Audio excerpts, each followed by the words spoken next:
Berikut ini adalah kisah yang ingin diketengahkan. Ini email saya nak bacakan daripada Puan Sulastri. Kata Puan Sulastri, saya pernah kisi. Ini waktu ini, wah ni lama sekitar tahun 80-an. Saya nak beli sebuah rumah. Dan lazimnya bila saya nak beli rumah ni, ini adalah pembelian rumah saya yang ketiga. Kata Puan Sulastri. Jadi untuk rumah yang pertama, rumah yang kedua, saya selalu tanya pendapat jiran-jiran tentang bekas tuan rumah ini. Jadi rumah yang ketiga yang saya nak beli ni, kata Puan Sulastri, saya bertanya kepada dua orang jiran. Dua-dua orang Melayu kita, kisi. Saya tanya, awak kenal pemilik rumah ni? Kedua-duanya memberitahu mereka kenal. Pemilik rumah ni adalah Tok Bomo,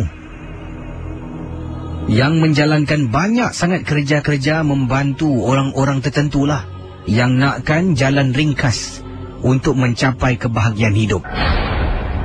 Faham-faham je lah ya. Jadi jiran yang kedua pun sama, memberitahu perkara yang sama. Tapi entah macam mana, kisi, selalunya saya akan dengar kata-kata jiran ni dan saya akan pertimbangkan. Tapi setelah saya tanya jiran sebelah dua orang ni, waktu tu saya sedang tunggu ejen datang nak bawa kunci. Saya datang terawal sedikit.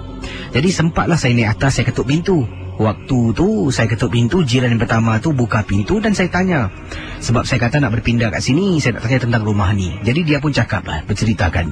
Jiran kedua kebetulan nak pergi ke rumahnya, dia keluar rumah sedang nak jemur baju. Saya pun tanya tentang rumah. Yang dikatakan sama, kisi, rumah bekas Tok Bomo. Jadi bila ejen saya datang, saya pun, kata Puan Sulastri, masuk ke dalam rumah tersebut. Bila saya jejakkan kaki dalam rumah itu, bayangkan para pendengar, apa yang dikatakan oleh kedua-dua jiran tidak saya indahkan. Malah saya terus berkenan dengan rumah yang dimaksudkan. Kisi, saya masuk saja dalam, diri di ruang tamu, saya toleh tengok ejen. Bayangkan. Saya kata pada ejen saya, okey, saya rasa saya nak rumah ni. Ejen terperanjat, selalunya banyak soalan-soalan yang akan ditanya. Jadi nak tak nak, ejen pun keluar, saya pun tersenyum sebab dah mudah pilih rumah.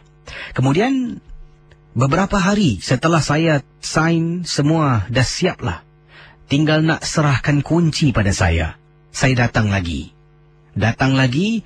dengan ejen rumah tersebut. Dan kisi kali ini nak hidupkan lampu air. Jadi apabila ejen saya berada dalam rumah, saya berada di luar rumah ketika itu sedang tunggu suami saya datang. Jiran yang kedua datang pada saya. Dia tanya, awak jadi ke beli rumah ni? Saya jadi beli. Awak tak takut ke tinggal rumah ni, rumah bomo tau? Apa dia? Rumah bomo? Kisi, baru saya teringat. Yang saya beli ni rumah bomo. Walhal bila saya sign kontrak, saya dapat kunci, saya tak terfikir pun yang saya nak beli rumah bomo. Barulah saya teringat, tapi kisi, nak patah balik, ibarat kata Puan Sulastri, nasi dah jadi bubur. Terpaksalah saya teruskan. Muka saya muram bila suami sampai. Suami tanya kenapa, saya tak ceritakan kenapa. Kisi, dipendekkan cerita, 2 minggu kemudian saya berpindah ke rumah yang dimaksudkan. Sampai dalam rumah meremang belu rumah, kisi. Rumah yang saya sekali pandang berkenan tiba-tiba menjadi sesuatu yang saya tak nak pun, tidak ingin, seolah-olah nak beri balik pada ejen tersebut. Malam yang pertama, saya dengan suami sedang tidur, nyenyak tidur. Suami saya kejutkan saya, terperanjat. Suami saya tidur dalam, sebelah katil ni, saya tidur bahagian luar, suami tidur bahagian dalam. Kemudian suami tiba-tiba berada di tepi katil sedang berdiri, kejutkan saya. Bu, bangun bu. Kisi, bila suami kejutkan saya, kata Puan Sulastri, saya biasalah mengantuk mata kelat. Saya tanya, bang, kenapa bang? Bu, sini ikut abang jap. Saya bangun, ibu jangan bersuara, ibu jangan cakap apa-apa. Kenapa bang? Bu, diam. Kami berdua keluar dari bilik. Jalan perlahan-lahan sampai dekat setengah jalan koridor bilik, berhenti. Ibu jengukkan kepala sebelah kanan. Dekat tembok ni sofa kita, ibu tengok.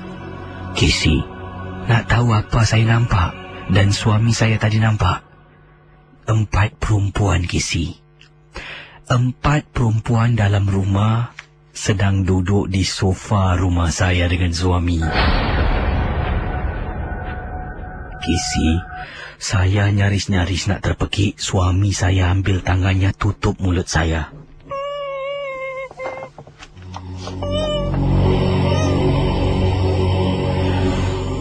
Ibu istighfar mengucap bu mengejut.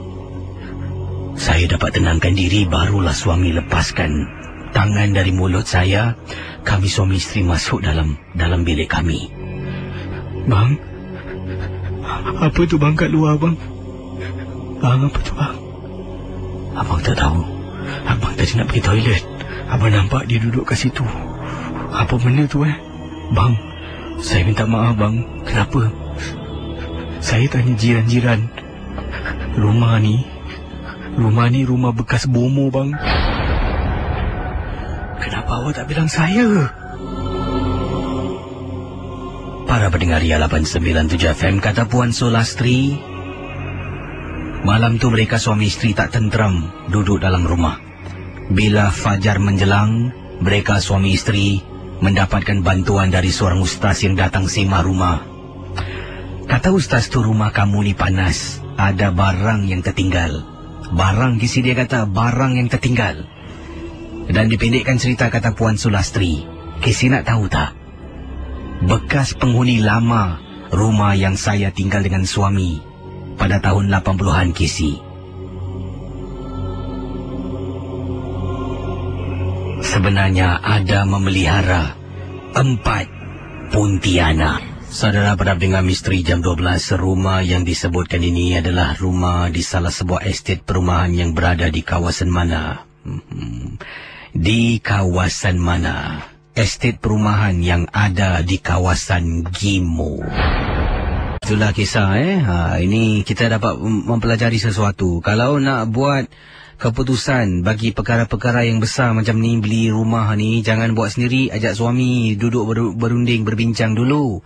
Kadang-kadang mungkin wanita ni senang, agaknya lah saya rasa lah, ini pendapat pandangan saya, senang mungkin emosinya terganggu lah. Sebab tu bila dia masuk rumah tu mungkin ada sesuatu telah pun mengganggu emosinya. Daripada nak ambil tahu tentang rumah tu, tiba-tiba terus jadi berkenan, suka sangat. Dan itulah terperanjatnya tu, bila mungkin dia diberitahu oleh jiran sebelah tu, masuk rumah tu dia lupa akan rumah tu rumah milik bekas bomo.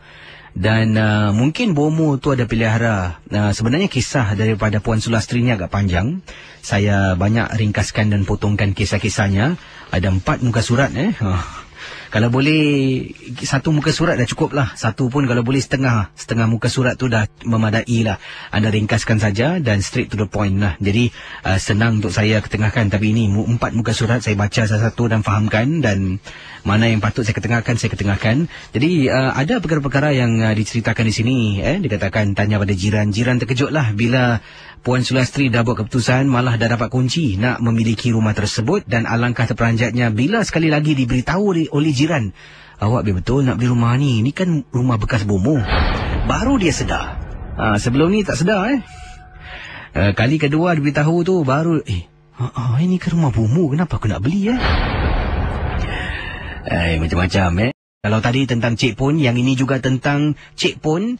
Macam-macam nama lah nama-nama yang pernah diwujud lah. Cik Pun, Kakak Cantik, Fatimah Rockers.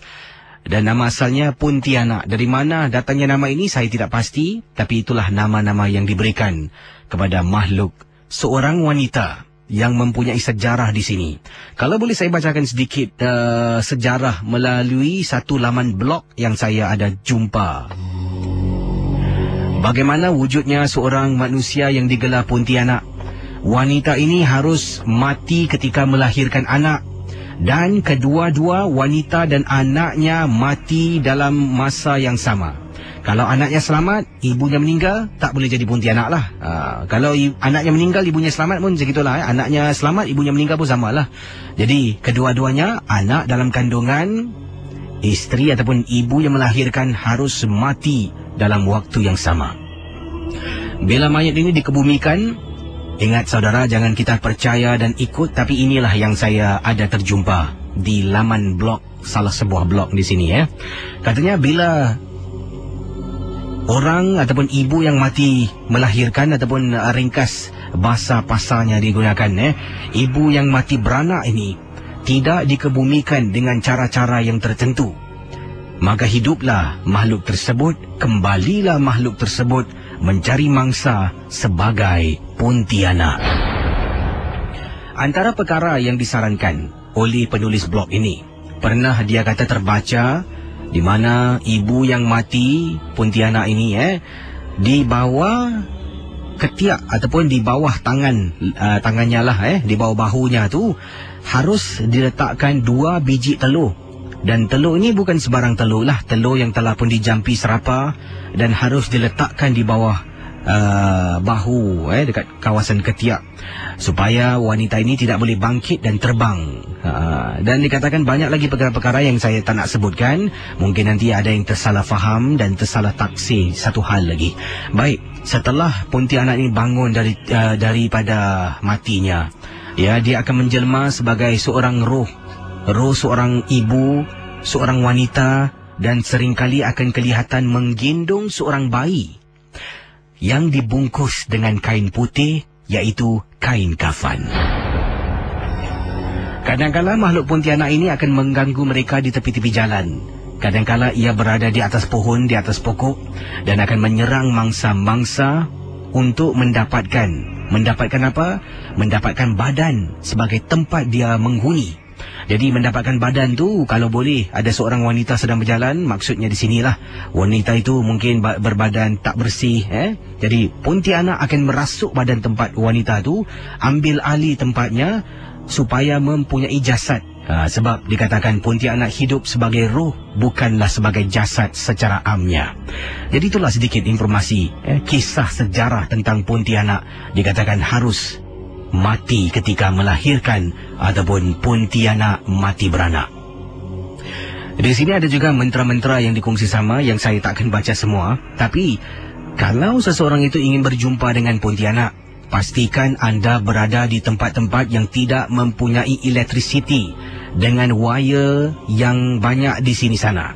Tempat itu haruslah tempat yang terbuka, mungkin di tanah perkuburan, mungkin di hutan. Kemudian dengan barang-barang berikut ini saya tak nak sebutkan, anda sebutlah, wahai Pontianak mati beranak, ku puja-puja namamu, ku seru-seru namamu, dan sebagainya. Kadangkala apa yang kita lakukan akan mujarab. Mulanya akan kita datangi. Ini dengar ni. Kata penulis blog, kalau yang datang bau busuk, kemudian bau wangi, yang datang itu bukan Pontianak yang nak menyerang. Malah yang datang itu adalah yang hanya ingin menunjukkan dirinya dari jauh. Tapi kalau yang datang itu bau wangi, kemudian bertukar menjadi bau busuk, katanya malah hendaklah si pemuja itu lari, kerana Pontianak yang datang hodoh dan akan menyerang. Okey, ingat setiap kisah yang saya dengarkan, informasi dari blog tu jangan mudah kita percaya. Ini hanya setakat kita berkongsi rambang saja. Ingin kepastian, tanyalah orang-orang yang lebih arif dalam bidang ini. Tapi itulah tadi kisahnya. Siapa lah yang nak pergi panggil Pontianak, nak jumpa dengan Pontianak? Saya pun tak nak lah. Betul Kalau dia datang, dia bawa beg beribu-ribu dolar dengan mungkin bawa mask ke, bolehlah kita panggil. Datang setakat nak tengok je dengan muka seram, lepas tu kita diserang, yalah tak apa, kirim salam sudah. Tapi ada juga orang-orang melakukannya. Ini khususnya orang-orang tertentu yang ingin ini ada saya di blog yang sama yang ingin meraih sesuatu ilmu lah daripada makhluk tersebut. Cik Pun lah nama ringkas Cik Pun, tak nak sebut banyak, seram pula tersebut-sebut dia tadi Jadi ada mengatakan Cik Pun ini ada sejenis kain yang dikatakan dipanggil selindang Pontianak. Barang sesiapa yang mendapat selindang Pontianak ini, apa jua yang disuruh lakukan oleh Cik Pun ini akan terlaksana. Jadi sejauh mana kebenarannya saya tidak pasti. Kita akan teruskan kisah selanjutnya berkaitan, saya katakan awal tadi, Cik Pun, Fatimah Rokus, kakak cantik Pontianak. Sebut tentang Cik Pun yang dirakamkan. Di sini ada satu kiriman email yang ingin saya bacakan. Datangnya daripada seorang pendengar, seorang lelaki ataupun seorang bapa tunggal yang berkongsi pengalaman kisah yang menakutkan. Assalamualaikum warahmatullahi ta'ala wabarakatuh. Kisi. Waalaikumsalam warahmatullahi ta'ala wabarakatuh. Nama saya Mustafa dan saya adalah seorang ayah tunggal. Saya telah pun berpisah dengan isteri saya. Tapi Kisi, saya berpisah dengan isteri saya bukan cara yang baik, cara yang kurang baik. Ialah, ada yang berpisah dengan suami, berpisah dengan isteri kerana mungkin telah pun mereka pergi terdahulu. Tapi perpisahan saya adalah angkara kerana orang ketiga. Selalunya kita dengar banyak cerita tentang wanita yang menangkap suaminya yang bermain kayu tiga. Tapi kali ini Kisi, cerita yang ingin saya ketengahkan ini bukanlah untuk mendapatkan belas ihsan, simpati dari para pendengar Ria 897 FM, tetapi perbuatan isteri saya. Sebelum ini dah banyak kali Kisi, saya syakwa sangka dan merasa curiga terhadap isteri saya. Kerana mungkin dia mempunyai seseorang dalam hidupnya secara peribadi. Tapi bila setiap kali saya tegur, dia akan menidakkan segala tuduhan sebab saya tidak mempunyai bukti. Setiap hari, saya cuba pada malam-malam tertentu. Waktunya bila isteri saya bertugas malam tidak pulang, saya akan bangun waktu malam, solat Kisi, solat hajat, solat dan dapatkan petunjuk adakah benar isteri saya bermain kayu tiga. Selama lebih kurang setengah tahun, untuk beberapa malam saya minta petunjuk darinya. Memang tidak semua solat itu akan dapat petunjuk, tapi kita harus istiqamah, kata Encik Mustafa. Akhirnya, dengan kuasa Tuhan, saya telah pun dapat tangkap basah isteri saya. Kisi nak tahu apa berlaku? Saya tangkap basah isteri saya dengan seorang lelaki berdua-duaan di tempat meletak kereta. Tempat meletak kereta di salah sebuah kawasan di pantai East Coast. Sebenarnya pada hari tersebut, anak saya yang berusia 7 tahun ingin sangat berbasikal di pantai East Coast. Saya pada mulanya penat. Oleh kerana sayangkan anak dan banyak kali saya dah berjanji, saya terpaksa tunaikan permintaan anak saya. Entah macam mana Kisi, selalunya, kata Encik Mustafa, kalau saya malas, saya tidak akan keluar rumah. Saya akan duduk dalam rumah, saya akan temankan anak dan saya tidak akan indahkan permintaannya.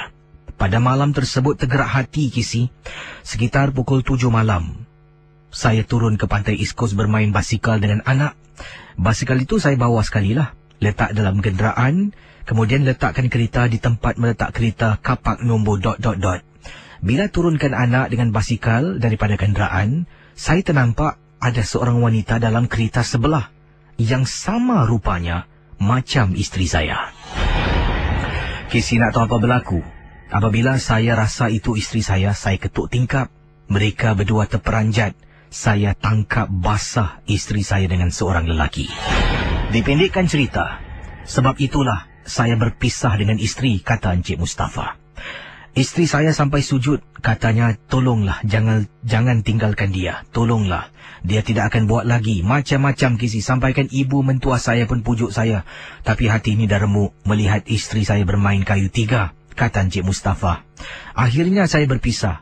Dan Kisi, walau macam mana pun anak masih kecil, isteri dapat menjaga anak. Walaupun saya sayangkan anak, saya tidak diberikan kebenaran untuk menjaga anak. Tak apalah. Seminggu selepas saya berpisah dengan isteri, rumah itu masih lagi saya duduk Kisi, dalam proses nak kasih balik dan sebagainya, kata Encik Mustafa, yang tak perlu saya jelaskan lebih panjang lagi. Dalam masa seminggu saya duduk rumah tu, saya tak benarkan isteri balik ke rumah. Maklumlah dah berpisah Kisi. Apa yang berlaku, kata Encik Mustafa, perkara yang menyeramkan. Isteri saya telah pun menggunakan ilmu keras untuk menghantui hidup saya. Seminggu selepas berpisah, mendapat surat cerai, saya bangun tengah malam.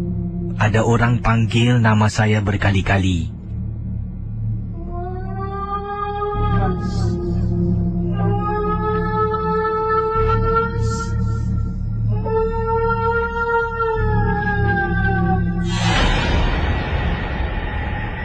Saya bangun dari katil saya. Saya tiba-tiba rasa remang. Saya buka pintu bilik. Baru nak jejakkan kaki saya di luar, terperanjat Kisi. Nampak ada perempuan duduk dekat sofa, tapi nampak belakang. sebab badannya pandang ke hadapan. Saya terperanjat. Benda tu sambil dari belakang saya dapat lihat bermain-main dengan rambutnya. Dia panggil nama. Mus. Mus. Kisi. Saya tutup pintu, masuk dalam bilik. Istighfar berkali-kali. Sampaikan kisi saya takut. Saya ambil Al-Quran, duduk bersila atas katil. Saya baca dan baca, hilangkan takut. Gangguan tu hilang begitu saja. Malam kedua tak ada apa-apa. Malam ketiga, masuk malam kelima. Setelah gangguan yang pertama, kali ini lebih teruk. Saya sedang baring tidur dekat atas katil, tiba-tiba rasa panas. Panas sangat. Saya bangun, tengok kipas angin saya dimatikan. Hairan, siapa pula yang tutup kipas? Saya bangun, hidupkan kipas yang dah dimatikan, kata Encik Mustafa. Apabila saya nak baring balik dekat katil, saya perasan Kisi, dekat selimut saya di atas katil tu macam ada susuk tubuh orang baring. Kisi, bentuknya macam manusia. Kisi bawah selimut. Saya tak berani nak tarik. Saya terus matikan kipas. Saya keluar dari bilik, tidur dekat bilik sebelah. Gangguan makin menjadi-jadi apabila saya duduk dalam rumah. Waktu itu nak dekat waktu maghrib. Sedang duduk nak makan. Baru balik dari kerja. Ada perempuan di kisi jalan belakang saya, masuk dapur dan terus hilang begitu saja. Banyak gangguan. Rupa-rupanya saya dapatkan bantuan seorang ustaz yang saya kenal. Datang cuba tengokkan rumah. Dia tanya saya, awak ada musuh dengan sesiapa tak? Setahu saya lah, saya tak ada musuh dengan orang. Kalau orang tak suka benci saya pun, yang paling latest, kata Encik Mustafa, mungkin bekas isteri saya dan juga mak mentua saya. Dia kata berhati-hati, ada orang nak cuba kacau awak ni. Rumah ni bila kasih balik? Saya kata nanti dalam proses. Jadi Kisi, setelah 2 minggu, akhirnya rumah tu diserahkan balik. Apa yang berlaku pada saya adalah satu perkara yang menyeramkan. Malam yang terakhir, kata Mustafa, bila saya sedang duduk di ruang tamu sambil makan menonton TV sekitar pukul 11 lebih malam, Kisi, pintu bilik saya dihempas sekuat-kuatnya. Bukan 1 tapi 3 pintu bilik ditutup dengan begitu kuat sampaikan saya terperanjat. Yang paling dahsyat apabila saya terperasan Kisi, saya dengar sesuatu bunyi benda sirit-sirit. Saya pusing belakang, kiri, kanan tak ada apa-apa. Saya terus menonton televisyen. Depan televisyen saya, di bawahnya almari yang ada kaca.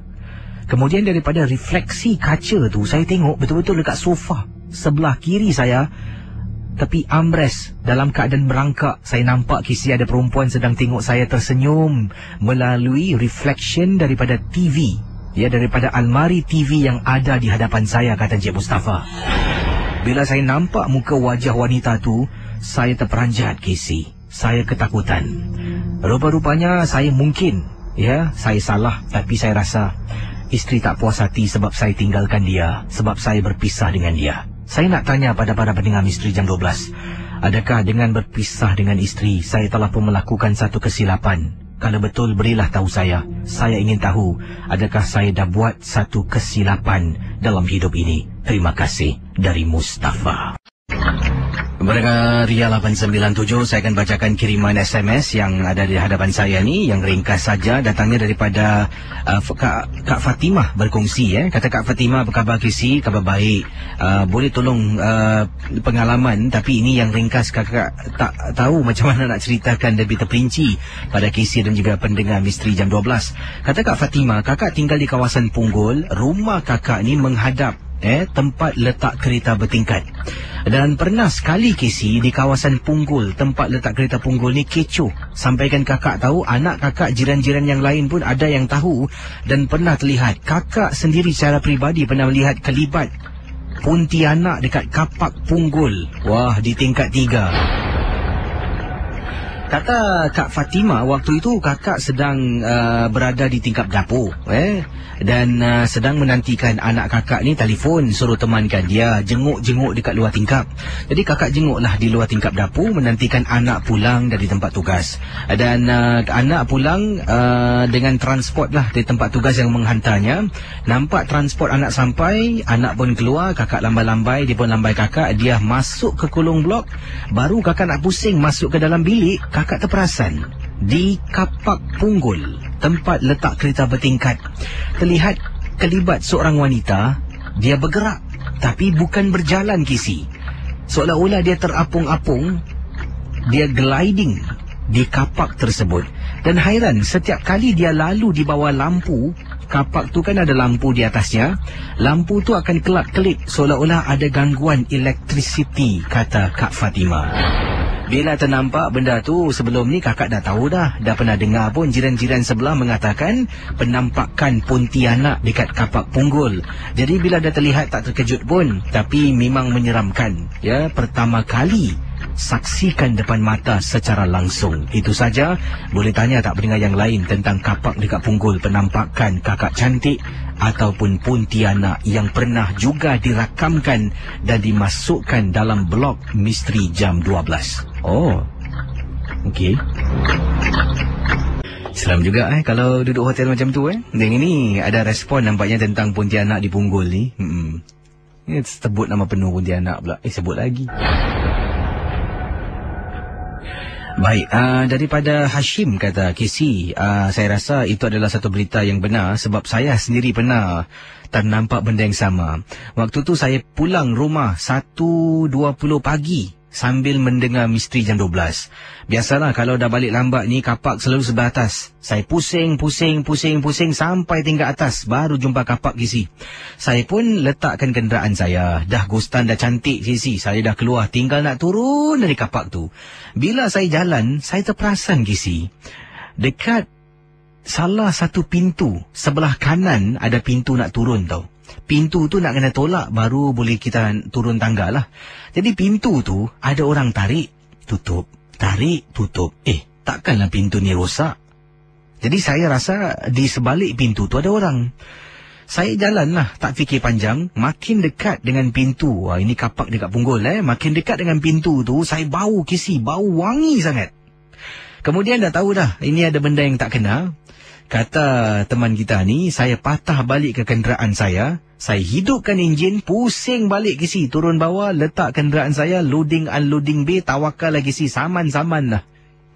Saya balik rumah tidur, kemudian esok pagi saya suruh adik saya alihkan kenderaan. Syukur Alhamdulillah tak kena saman Casey. Itulah peristiwa yang menakutkan, tapi tak nampak, cuma benda tu main pintu dia mambang, kau main pintu mambang. Cerita Punggol ni memang hot Ada kata Muhammad Noor, Casey Punggol lagi. Alamak, confirm aku park dekat loading bay ni. Apa ni Muhammad Noor, anda di mana sekarang ni? Boleh saya tahu dah sampai belum ni? Muhammad Noor takut nampak. Yang ini daripada Samsiah kata, Casey, buat takut lah Casey kapak Punggol. Kakak pergi rumah betul-betul facing kapak Punggol Casey, bukan nampak tingkat 3, dari bawah sampai atas boleh nampak. Ini buat seram ni, nak masuk tandas ni. Alamak, kenapalah cerita macam ni Casey lah. Ini saya siapa suruh percaya, kan kata hiburan aja. Mungkin boleh buat tekaan, saya tak nak beritahu mana tempatnya, tapi ini merupakan tempat tarikan pelancong katanya di sini, di salah sebuah kawasan di Mandai. Dialami pendengar berikut ini adalah pendengar bukan dari Singapura, malah dari Malaysia yang datang ke sini dan mempunyai peristiwa, mengalami peristiwa berikut ini di salah sebuah kawasan tempat tarikan pelancong di Mandai. Dan apakah tempatnya? Mungkin boleh teka ni. Ini orang seberang orang seberang datang Singapura untuk mungkin bersiar-siar, bercuti lah. Jadi terkena gangguan ini dan sampai sekarang lah tak dapat dilupakan. Apakah kisahnya akan saya sentuh. Terima kasih terutama sekali saya nak ucapkan kepada mana ni, Nora yang berkongsi pengalaman. Yang ini ada pengalaman dari pendengar kita namanya Nora, datang dari seberang, dan ini pengalaman bila datang ke Singapura ni mengunjungi salah sebuah kawasan tempat tarikan pelancong. Dan dikatakan ini adalah perkara yang cukup menyeramkan. Casey, selalunya, kata Nora, saya banyak pernah dengar cerita-cerita seram, baik dari kawan, dari saudara mara maupun dalam rancangan Misteri Jam 12. Dan pengalaman yang saya nak ketengahkan ini apabila saya telah pun kunjungi nama kawasan tempatnya tarikan pelancong lah saya beri nama. Saya, suami dengan 2 orang anak telah pun pergi tempat ni.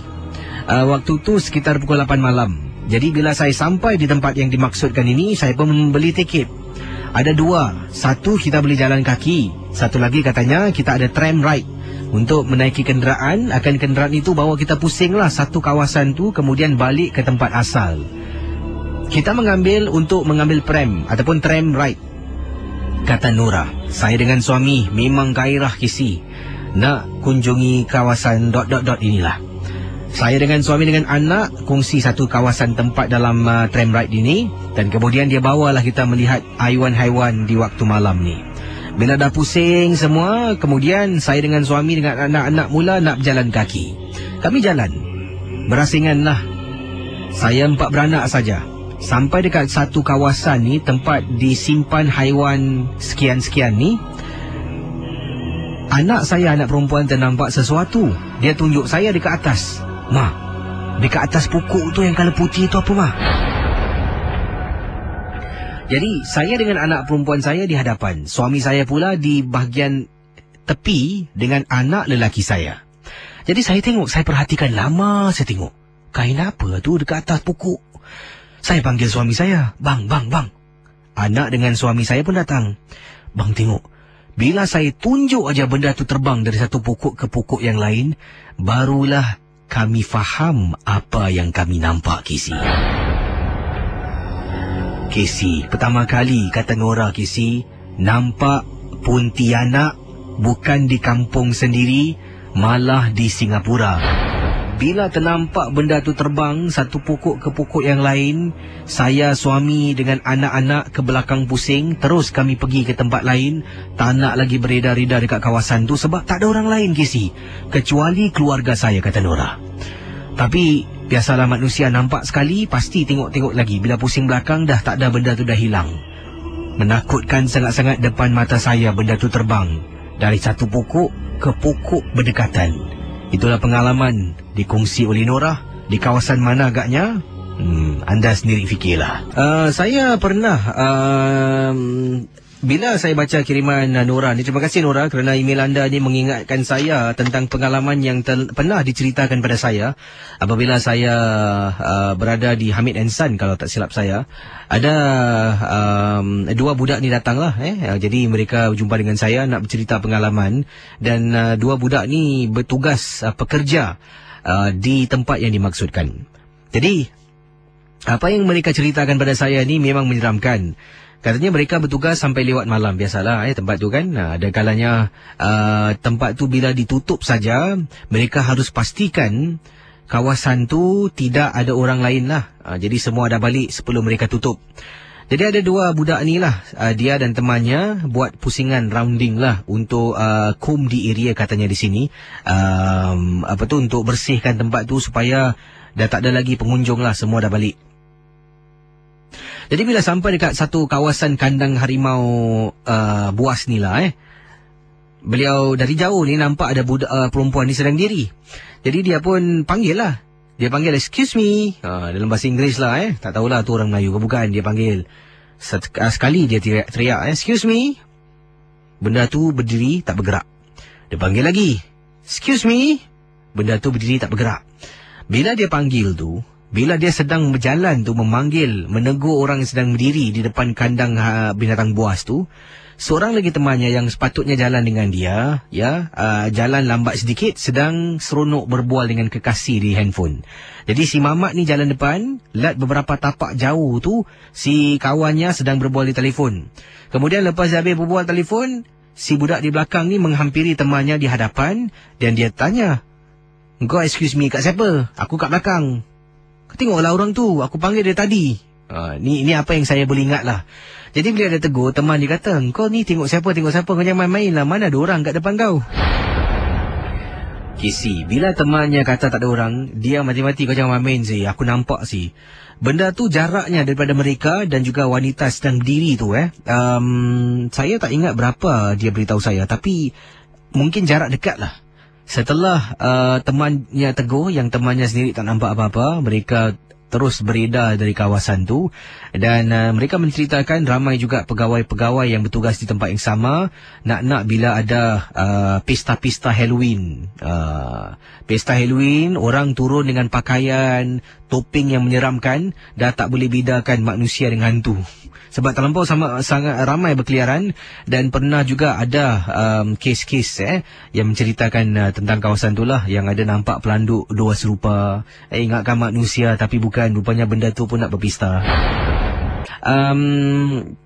Saya pernah bekerja di salah sebuah tarikan pelancong yang tadi Casey ceritakan sebagai tram driver. Saya pernah nampak apa yang Nora cakap tadi tu. Oh, pendengar dari Malaysia tadi cakap memang Casey kat sana memang keras. Sebab itulah saya resign dari sana. Terutama sekali bila kena last tram, pasti ada ternampak di tram parking area kalau nasib baik dari Mr. Gu. Jadi pemandu tram kalau yang terakhir tu kena simpanlah tram yang terakhir, kena keluar tu jalan sorang-sorang dalam hutan tu. Seram.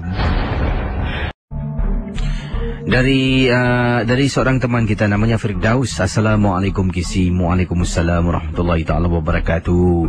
Nama saya Firdaus. Tolong Kisi bacakan SMS saya. Tempoh hari saya dengan isteri saya telah pun pergi berdating lah dengan isteri.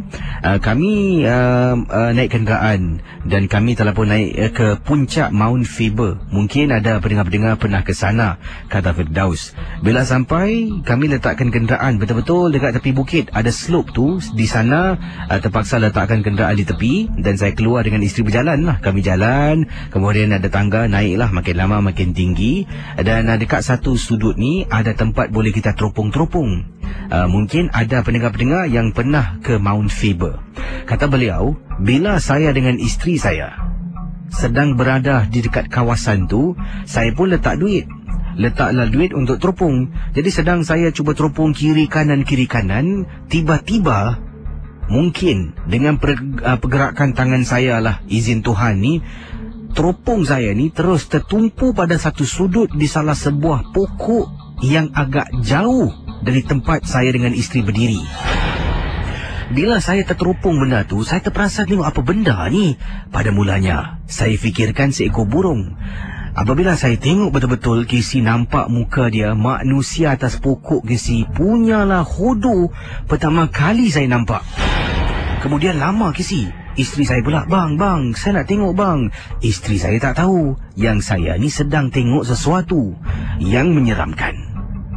Isteri saya pun ambil, saya kasih isteri saya tengok. Tergoyang sedikit, kemudian isteri tanya, abang tengok apa? Tak ada apa-apa. Kemudian isteri saya tengok macam biasalah. Kata Firdaus. Casey, bayangkan, dari saat yang saya teropong, saya nampak benda tu sedang duduk di atas pokok, wajahnya punyalah hodoh. Isteri saya sedang teropong, tengoklah keliling kawasan tu boleh nampak Casey Pulau Sentosa. Saya ni mata berkeliaran tengok kiri kanan dan cuba beri tumpuan pada pokok, tak nampak sebab agak jauh.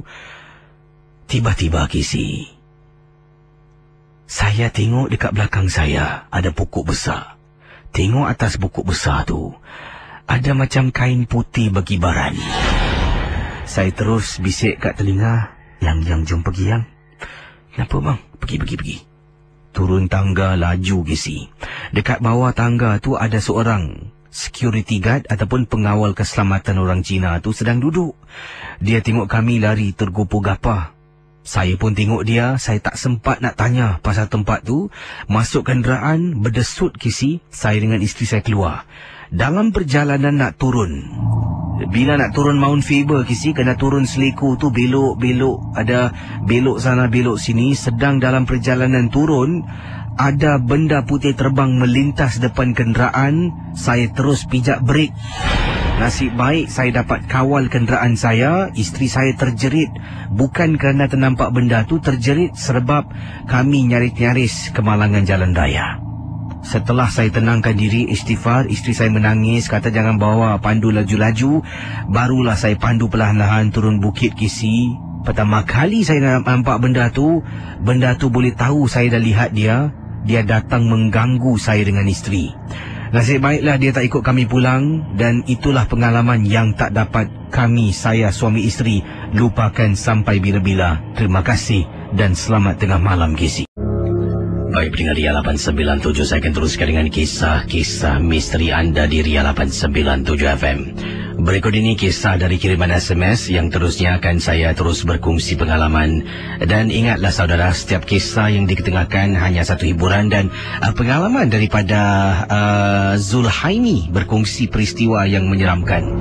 Dan kebetulan kisah yang diketengahkan ini berlaku juga di salah sebuah saya tak nak sebutkan sebab dia sebutkan terowong mana, tapi Jabanah lah, jambatan bawah tanah ataupun underpass yang digunakan beliau di kawasan East Coast.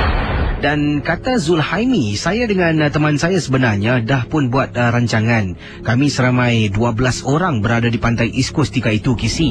Kami overnight sambil nak memancing. Dan oleh kerana ibu saya telefon ada kecemasan berlaku di rumah, saya terpaksa pulang.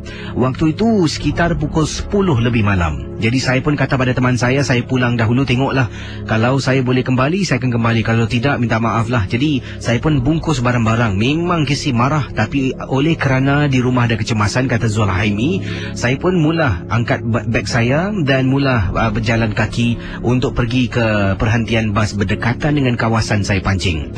Dan Kisi, saya terpaksa menggunakan jabanah ataupun jambatan bawah tanah ataupun underpass untuk nyembrang lebuh raya ataupun digunakan di sini expressway lah, ECP yang ada di atasnya. Bila saya jalan tu, semakin nak dekat dengan jambatan bawah tanah tu, saya boleh terbau. Kisi, memang sangat bau bunga melati, wangi sangat. Jadi, oleh kerana saya ni suka fikir bukan-bukan, saya pun berhenti seketika. Dalam hati saya niat, tolonglah aku nak balik ni, tolonglah. Jadi bila dah bau bunga melati ni meremang, saya tengok kiri kanan tak ada orang lain kecuali saya seorang sedang berjalan. Apakah daya, saya terpaksa balik kan. Saya jalanlah. Bila jalan tu, saya sedang turun tangga, saya terperasan betul-betul lat beberapa meter di hadapan saya, di bawah tangga tu sedang berjalan ada seorang wanita. Jadi dalam hati, alhamdulillah ada orang, syukurlah.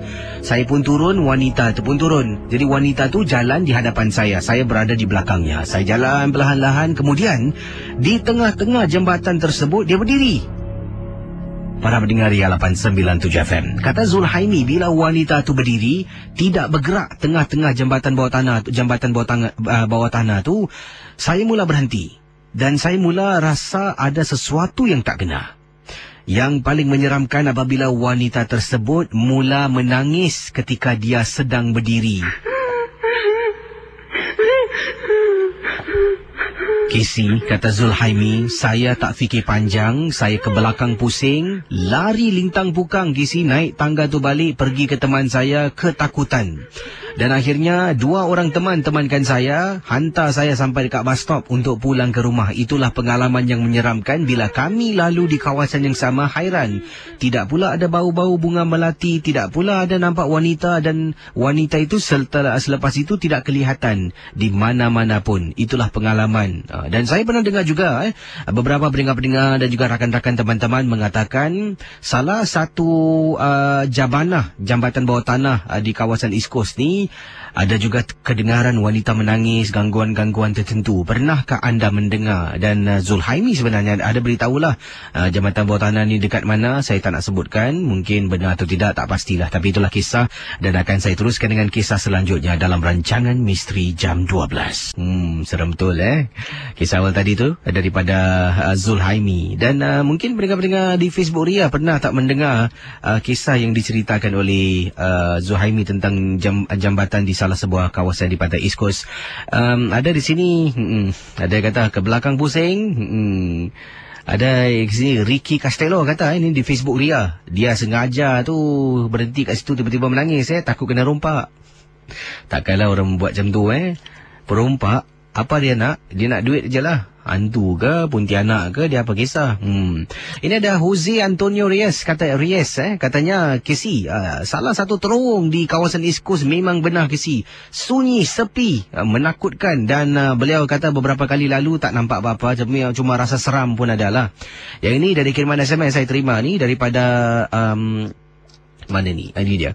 Daripada Hamzah. Hamzah kata, bro Casey, terowong yang dimaksudkan adakah terowong dekat dengan longkang ... ni? Kalau betul memang benar tempat tu keras. Sebab saya pernah dengar cerita di bawah terowong tu pernah berlakunya satu kejadian pergaduhan dan menyebabkan satu kematian. Tak tahulah sampai sejauh mana kebenarannya.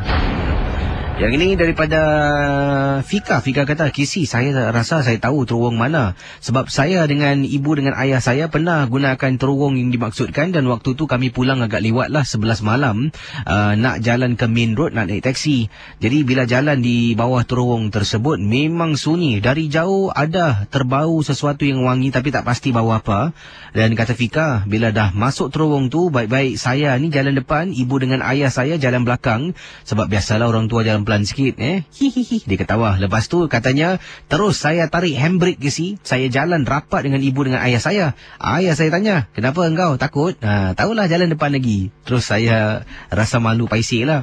Dan bila jalan bawah terowong tu, rasakan macam ada sesuatu yang tak kena, tapi nasib baiklah. Mungkin kami bertiga, benda tu pun takut nak tunjukkan wajahnya. Baiklah para pendengar 897 FM, kita terus bersama dengan seorang teman kita. Hello, siapa tu? Halili di sini.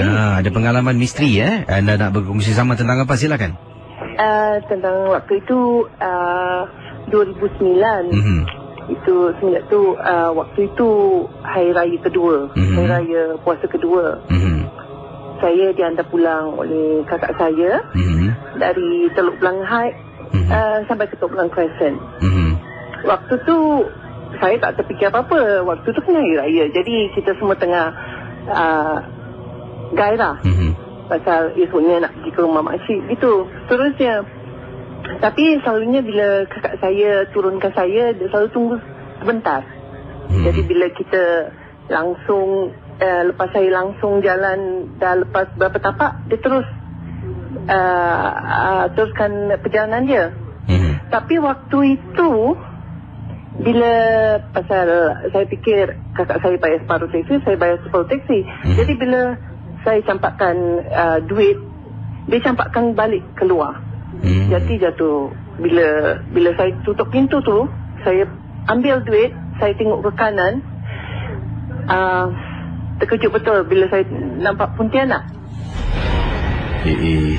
Depan mata saya. Tak jauh je sampai about 50 meter from me. So waktu itu Alhamdulillah, saya selalu bila keluar rumah saya dengar ayat-ayat kursi.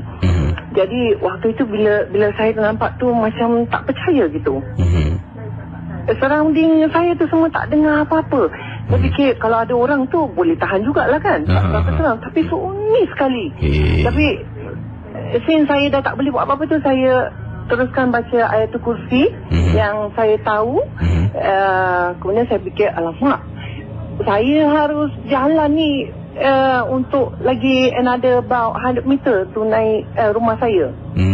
Saya fikir, aduh, tingkat 9. Jadi saya fikir, the only way kalau betul-betul dia nak datang bertembung dengan saya reda waktu itu. Jadi bila saya naik lift tu, Alhamdulillah tak ada apa-apa. Tapi bagi dia tu sampai 1 minggu.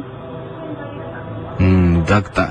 Anda teringatlah sampai seminggu lebih Seminggu lebih. Tapi saya Alhamdulillah, saya azankan rumah sering. Saya bacakan ayatul kursi. Sampai sekarang bila saya fikir-fikir balik, susah saya. Tapi memang betul dekat Mount Faber ni memang keras. Banyak orang dah nampak. Sampai saya sendiri bila dah depan face to face orang cakap tu saya tahu macam mana kebesaran Tuhan ni untuk kuatkan iman kita. Itulah pengalaman saya. Terima kasih Ya, sama. Para pendengar 897 FM, seterusnya kisah yang ingin saya ketengahkan adalah kisah daripada kiriman email Encik Jamali. Beliau katakan beliau adalah bekas penduduk quarters di salah sebuah quarters di Turf Club di kawasan Bukit Timah. Mungkin ada di antara anda yang sedang mendengar sekarang ini banyak cerita. Sebelum saya ketengahkan kisah ini, saya ada tanya beberapa orang teman yang saya kenal, teman-teman saya yang saya kenali. Ingin saya tanyakan, setelah pun saya tanyakan kepada mereka tentang quarters di Bukit Timah, bekas quarters Turf Club. Dan mungkin anda di antara mereka yang tinggal di quarters dimaksudkan. Kata Encik Jamali, beliau lama duduk di sana kerana bertugas di Turf Club. Jadi apakah kisah yang Encik Jamali nak ketengahkan? Katanya kisahnya begini.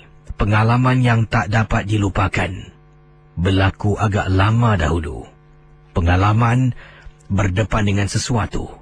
Cik Jamali kata, percayakah Kisi kalau saya tanya kepada anda? Kakak cantik ataupun cik pun ada selendang.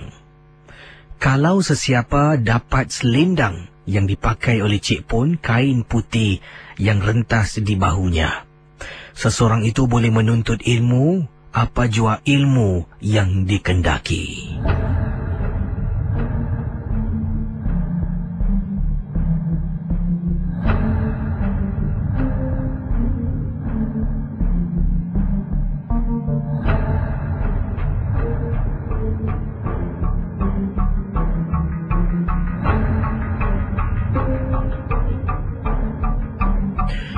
Kata Encik Jamali, kisahnya begini.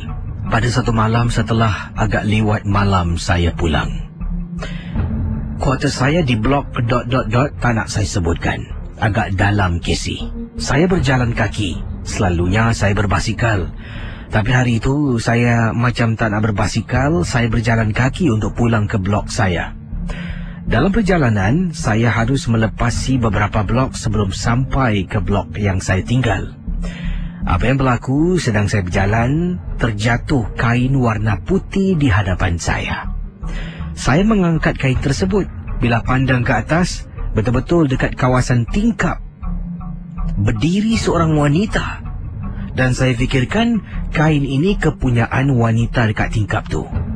Saya pun apa lagi, kata Encik Jamali, saya patah naik ke atas, patah balik naik ke atas. Blok tersebut naik ke atas tingkat paling atas. Kalau Kisi nak tahu, rumah-rumah quarters di kawasan Turf Club ni, di kawasan Bukit Timah, memang dah lama. Rumahnya, koridornya dengan pintu-pintu bertentangan. Memang gelap di waktu malam dan seram sunyi kalau tak ada orang, semua dah tidur, kata Encik Jamali. Saya naik tingkat paling atas, ketuk pintu tuan rumah beberapa kali. Baru buka, kita kenal antara satu sama lain. Dia nampak saya, dia tegur. Dia tanya apa kisah datang rumah dia malam-malam. Saya tunjukkan.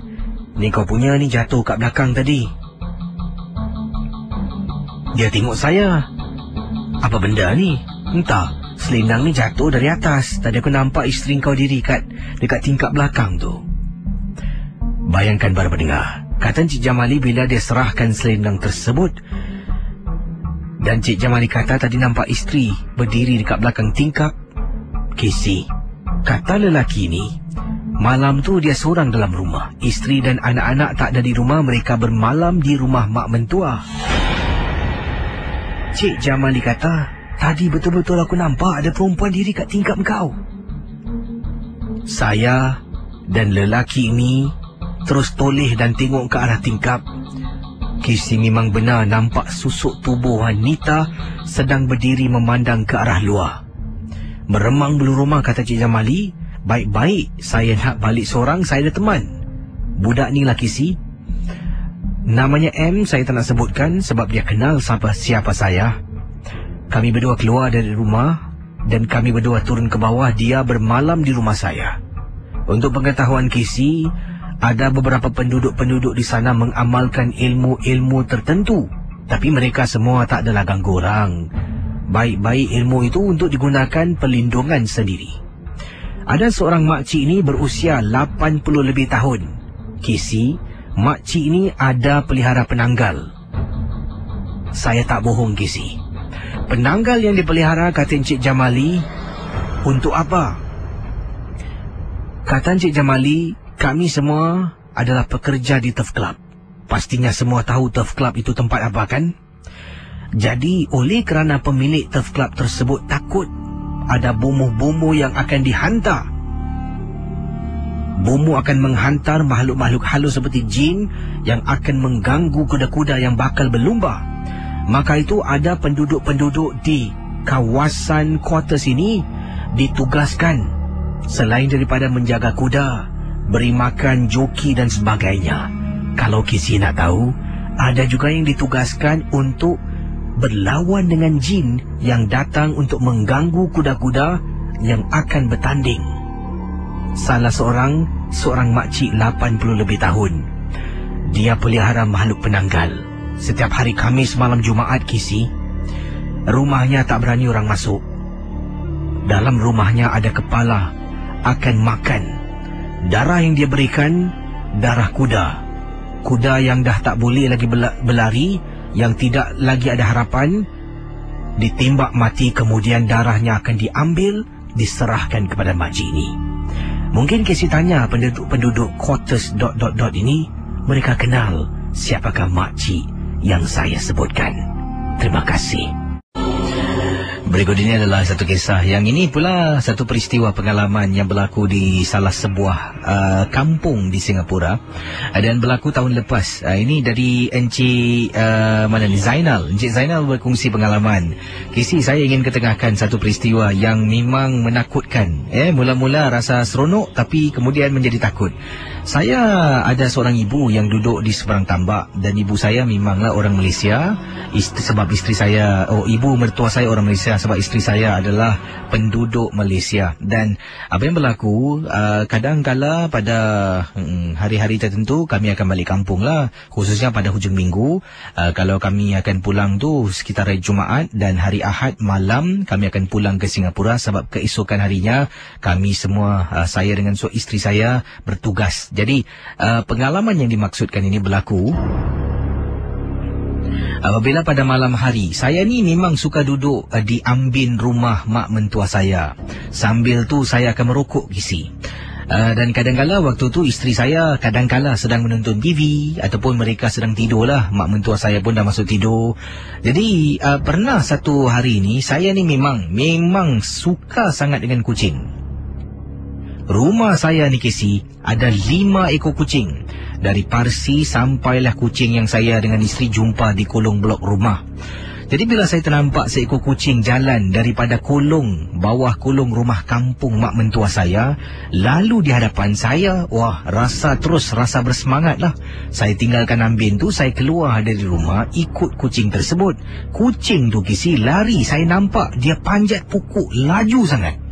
Jadi bila dia panjat pokok, saya pun menghampiri kucing tersebut. Memang gelap, kampung ni tak ada lampu, Kisi. Jadi saya panggil kucing tu beberapa kali, tapi saya tak nampak sebab gelap sangat. Jadi saya pun kata Encik Zainal masuk ke dalam rumah untuk ambil lampu suluh. Bila saya keluar dengan lampu suluh, saya pergi ke pokok yang sama. Saya hidupkan lampu terus suluh, Kisi. Atas pokok bukan ada kucing saja, ada Cik Kak sedang duduk menyangkung. Kata Cik Zainal, sekali ternampak, terus saya matikan lampu. Saya dalam hati istighfar berkali-kali, takut benda tu nampak saya, Kisi. Saya langkah perlahan-lahan ke belakang dan tak berani tengok kedua kali. Masuk dalam rumah, tutup pintu, pergi ke ambin, tutup tingkap semua. Kemudian masuk dalam bilik, terus tidur sampailah ke pagi. Itulah pengalaman, Kisi. Nampak kucing panjat pokok, saya ikut kejar. Bila suluh punya suluh, bukan saja kucing di atas pokok, malah ada juga makhluk yang tak diundang. Kalau Kisi nak tahu, kampung mak mentua saya terletak di Johor, Pontian. Itu adalah kisah dari Cik Zainal. Ada teman kita. Wah, ini cepat saya cerita aja orang hantar email ni. Ini saya rasa email pendengar menggunakan Mi Radio sedang memantau siaran Misteri Jam 12. Ini daripada Juwita, katanya, Kisi, saya orang Pontian. Kampung saya ni memang berantu, Kisi. Wah, betul ni. Juwita kata, Kak saya orang Pontian, kampung saya memang berantu. Kadang-kadang malam-malam hari saya tak berani nak keluar rumah sorang-sorang, dan saya selalu ajak abang saya temankan saya kalau saya kena pergi mengaji. Walaupun dalam perjalanan memang seram, seolah-olah ada sesuatu. Pernah beberapa kali saya lihat dari pokok ke pokok ada benda terbang, tapi nampak cepat, Kisi, benda tu bergerak. Itu saja. Peminat setia Misteri Jam 12, Juwita, Pontian. Nama dia seram, Pontian. Pontian. Seram nama tu. Yang ini ada pengalaman nampaknya daripada nama dia macam nama lagu Azura. Azura kata Assalamualaikum Kisi dan juga para pendengar Misteri Jam 12. Saya ingin berkongsi lah Kisi pengalaman saya di rumah Ang Mo Kio. Saya sementara ini duduk di rumah makcik saya. Rumah makcik saya rumah tingkat atas tingkat 12 di Ang Mo Kio. Dan kadang-kadang bila saya balik kerja lewatlah sebab saya ni bertugas di F&B. Salah sebuah restoran lah di Singapura. Dan selalunya restoran ni akan tutup sekitar pukul 10 malam. Jadi 10 malam tutup, campur kena buat closing dan sebagainya. Pukul paling-paling 10.45, campur saya naik MRT sampai rumah nak dekat 12.30 malam. Jadi waktu tugas saya tidak menentu. Saya bertugas shift. Ada shift pagi, ada juga shift petang. Kalau saya shift petang, balik malam. Jadi yang menakutkan saya ni bila saya shift petang balik malam sebab saya kena tinggal rumah makcik saya, ibu dengan ayah saya ni kena balik kampung menguruskan sesuatu. Jadi apa yang berlaku kata Azura, bila saya balik tu Kisi, nak hampir-hampir 12.30 malam di rumah makcik saya di kawasan Ang Mo Kio tingkat 12, saya seringkali rasakan macam belakang saya ni ada orang ikut. Tak kali saya pusing. Kata Zura, saya tak nampak apa-apa pun, tapi rasakan memang Kisi ada orang ikut saya dari belakang. Jadi oleh kerana saya teringat pesanan arwah nenek, kalau kita rasa takut, kita harus berhenti dan baca surah Al-Baqarah. Ayat ni ada keluar semua dari ini sampai inilah. Jadi saya berhenti seketika, saya baca, tak kuat, cuma lafazkan sedikit untuk saya dengar sudahlah. Kemudian, bila saya dah baca tu, saya dengar bunyi yang lebih menakutkan dan campur dengan bau wangi sangat. Oleh kerana saya dah tak sedap hati, saya terus jalan dengan segera pergi ke lift. Dan Kisi, tika itu pula lift tak sampai tingkat 12. Lift ni hanya sampai di tingkat 11 saja. Jadi terpaksalah naik satu tangga. Katanya di sini, bila saya naik satu tangga Kisi, sedang saya naik atas, tiba-tiba saya tergerak hati nak pusing belakang. Alangkah terperanjatnya ternampak seorang wanita sedang ikut saya dari belakang dalam keadaan merangkak.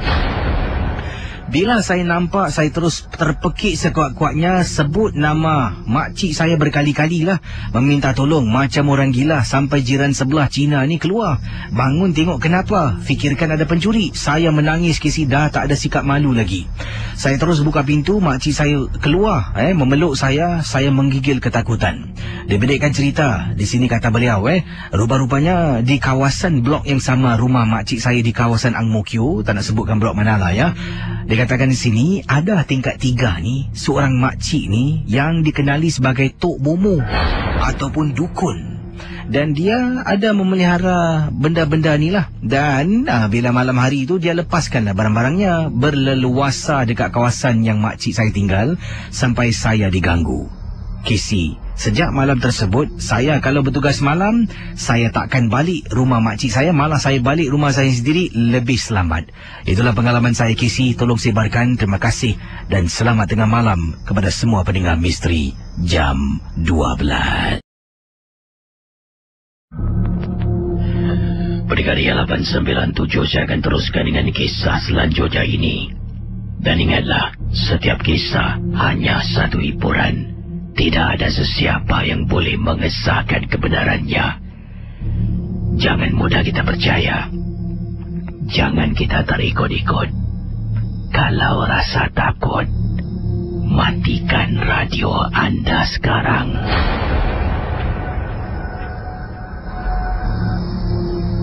Berikut ini teman-teman Misteri Jam 12. Kisah yang ditengahkan. Kiriman email akan saya bacakan dari Encik Abdul Salim. Encik Abdul Salim berkongsi peristiwa ketika dia balik memandu sekitar pukul 3 lebih pagi. Encik Abdul Salim mengatakan, beliau pada hari tersebut ataupun pada malam tersebut telah pun membantu seorang temannya menghantar beliau, isteri pada temannya dan suamilah itu kawan pada Encik Abdul Salim. Mereka bertiga telah pun keluar di waktu malam menghantar isteri temannya pergi berubat. Berapa lama dia berubat? Mereka keluar rumah 9 malam. Nak dekat 3 pagi barulah Encik Abdul Salim pulang ke rumah. Isterinya katanya pada hari yang dimaksudkan telah pun dirasuk, disampuk oleh makhluk yang dihantar oleh seseorang. Makhluk itu dikenali sebagai Pontianak Kisi. Jadi teman saya menelefon saya. Teman saya ni memang tidak boleh memandu, tak ada kenderaan. Kami pun tinggal berdekatan di kawasan yang sama di Bukit Batuk. Bila dia telefon, kata kecemasan boleh bantu tak tolong hantar. Sebab rumah yang dia nak pergi tukang ubat ni jauh, dekat kawasan Jurong. Jadi saya pun membantu temanlah sebab kami rapat. Sejak kecil kami berkawan. Saya pun minta izin isteri pun benarkan saya keluar. Pergi hantar teman baik saya dengan isterinya pergi berubat. Sampai di sana saya tak pulang lah Kisi, saya tunggu. Jadi saya tunggu ni saya tak naik atas. Itu urusan peribadi teman saya dengan isterinya. Saya tunggu di tempat letak kereta loading unloading bay di bawah dekat kawasan perumahan Jurong. Saya mula-mula duduk di dalam, enjin dimatikan. Bila terasa penat duduk, saya keluar. Bila saya keluar, saya ternampak ada seekor kucing hitam berlari masuk ke bawah kolong blok. Kemudian kucing tu berhenti. Dan kucing tu seolah-olah pusing memandang ke arah saya dan mengiau, seolah-olah kucing itu dalam keadaan nak bergaduh, nak menerkam. Walaupun jarak kami agak jauh Kisi, saya dekat unloading bay, kucing tersebut berada betul-betul di kolong blok. Bila dia renung dan tengok saya, dia mengiau macam nak menerkam saya. Saya pun apalagi masuk balik dalam kereta. Bila masuk balik dalam kenderaan, makin kuat Kisi mengiaunya. Saya hidupkan enjin, naikkan tingkap kiri dan kanan. Saya tenung kucing tersebut. Kemudian kucing itu masih tak henti-henti mengiau. Kata Encik Abdul Salim, Kisi, apabila saya berada dalam kenderaan lebih kurang 1 minit 2 minit, saya rasakan macam tak sedap hati Kisi.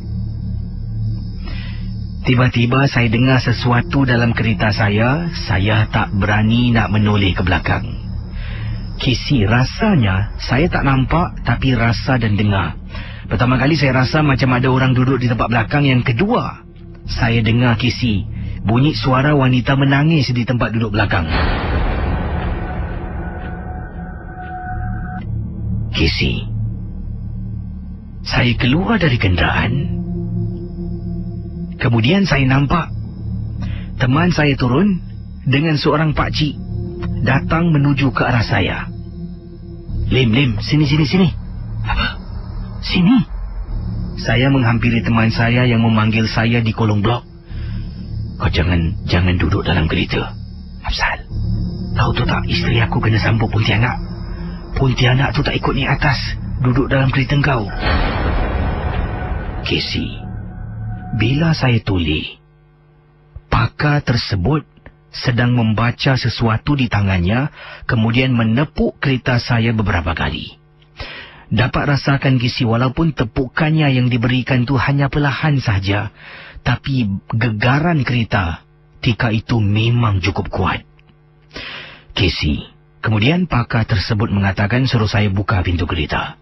Saya buka ke semua 4 pintu kereta. Pakar itu membawa sebotol air dan renjis ke dalam kenderaan. Jadi saya tengok dia. Ni apa ni? Dah okey ke belum? Jangan takut, insya-Allah. Jadi saya tak berani nak duduk di bawah. Saya ikut teman saya naik atas, kata Encik Abdul Salim. Bila di atas Kisi tengok berubat, memang seram. Benda tu baru rasuk balik isterinya. Bila dah rasuk, dia baca Kisi, dia meraung, "Abang, tolong bang, sakit." Benda itu saya dapat lihat merayu-rayu kepada teman saya. Dan pakar itu mengatakan, jangan percaya, yang ini bukan isteri kau. Dia terus membaca dan membaca. Kemudian pakar tersebut mengeluarkan sejenis kayu, kata Encik Abdul Salim. Kayu itu ditusuk ataupun dicucuklah menekan telapak kaki isteri teman saya. Saya tengok tekanan yang diberikan tidak begitu kuat, tetapi jeritannya seolah-olah ditikam dengan senjata tajam. Setelah nak dekat 2 pagi Kisi, barulah Kata pakar itu, dah selesai. Benda tu dapat dihalau dikeluarkan. Saya pun memandu ke rumah. Sepanjang perjalanan kisi tak tenteram saya. Takut-takut benda tu muncul kembali dan duduk di tempat duduk belakang. Tapi Alhamdulillah sampai ke rumah selamat. Itulah pengalaman saya kisi. Selamat tengah malam. Para pendengar Ria 897 FM, berikut ini akan saya bacakan satu kiriman yang saya terima. Ini bukan email, tapi ini surat yang ditulis, yang diberikan kepada saya pada hujung minggu yang lalu. Ya, seorang makcik ni telah pun berikan saya. Dia kata beliau tidak ada kemudahan internet dan katanya susah untuk tembusi siaran Ria ini. Jadi beliau telah pun tuliskan kisah ni dan saya ingin mengucapkan terima kasih pada Puan Haja Asna yang sudilah menulis, meluangkan masa untuk berkongsi pengalaman. Dan sebenarnya bila dia beri surat ni pun dia dah bercerita pada saya lah. Jadi sekaligus saya pun dah tahu ceritanya sedikit. Dan saya baca lagi kiriman suratnya ini untuk saya faham sebenarnya apa yang dialami oleh Kak Haja Asna kita. Kata Kak, saya jumpa sempat dengan beliau tempoh hari lah di Singapore Expo, ya, ketika pameran. Dan beliau katanya beliau bertugas sebagai seorang pembersih, iaitu cleaner. Jadi kata Kak Asna, Kak Asna, pengalaman ini berlaku ya ketika beliau sedang bertugas. Kata Kak Asna, beliau bertugas ni sebagai cleaner, kadang-kadang habis kerja pukul 4, paling-paling lewat pukul 4:30 petang. Tapi ada kalanya kalau tempat-tempat lain memerlukan tenaga overtime, dan ada yang terpaksa kena overtime lah, tak ada pilihan. Antaranya Kak Asna juga pernah overtime sampai pukul 10 malam. Tugasan beliau selain daripada sapu, mop lantai, bangunan-bangunan yang ditugaskan, juga kena bersihkan tandas dan sebagainya. Pengalaman kata Kak Asna yang saya jumpa tempoh hari di Expo ceritakan pada saya, beliau telah pun ditugaskan pada satu malam ini kena overtime di salah sebuah bangunan di Singapura. Kerja saya kisi, kata Kak Asna, kakak ni kisi malam tu kena cuci tandas. Bangunan ni ada pekerjanya yang tiba-tiba kena pulang sebab ada kecemasan. Jadi terpaksa mereka cari orang. Bila cari kakak kena sebab yang lain tak boleh. Kakak ni pula apa yang bos suruh buat aja lah. Tapi kisi baguslah dapat duit lebih overtime. Jadi kata Kak Asna, kakak pun pergi. Ya, company transport akan datang ambil kakak di tempat kakak tugas habis 4:30. Kemudian dia kasih rehat sampai pukul 6. 6 sampai pukul berapa? Lebih cepat kakak habis, lagi pantas kerja, lebih cepatlah kakak akan habis kerja-kerja untuk bersihkan tandas. Dari tingkat 1 tandasnya harus naik sampai tingkat atas, satu persatu. Sampai tingkat 4 tandas bangunan ... ini kisi. Kata Kak Asna terasa penat, kakak pun duduk di luar sekejap minum air. Dah minum, kakak tolaklah troli dekat luar tandas, kemudian tolak pintu. Kata Kak Asna, bila kakak tolak pintu, tandas tu gelap, tak ada lampu.